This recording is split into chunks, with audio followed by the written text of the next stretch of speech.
Now, axed Western Cape top cop Jeremy Vearey says the decision to fire him over what he calls a flimsy social media post is an attempt to shut him up. The former Umkhonto weSizwe soldier says he'll fight to the bitter end to clear his name and get his job back. He's appealing his dismissal for bringing the SAPS and the National Police Commissioner into disrepute.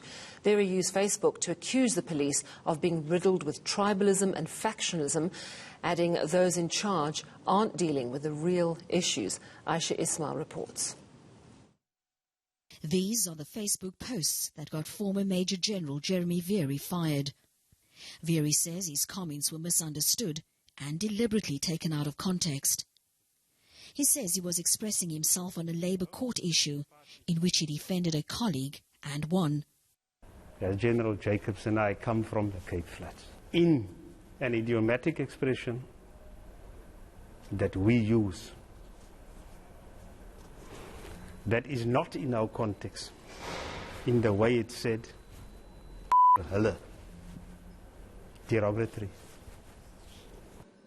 He points out that Sports Minister Fikile Mbalula used the very same expression when the Springboks went to the World Cup in 2015. But what this general did here, because he has another agenda, he took Facebook, translated my English, and translated it into F them,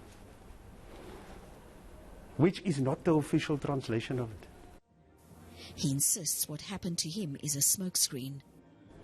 It was a time in which I prosecuted the CFO of Crime Intelligence in a disciplinary hearing for malfeasance economically and alleged fraud dating back to Nasrec.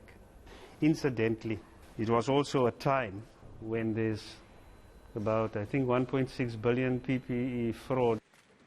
He says those at the top are scrambling to cover their tracks, including trying to scupper investigations into police guns being sold to gangsters.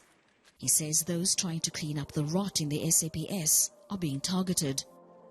Vearey says his appeal is based on the fact that he was not given a fair trial, that it was procedurally flawed, and that it was a kangaroo court. Time is longer than rope. And to be polite in Afrikaans, ons gaan. Ayesha Ismail, Cape Town.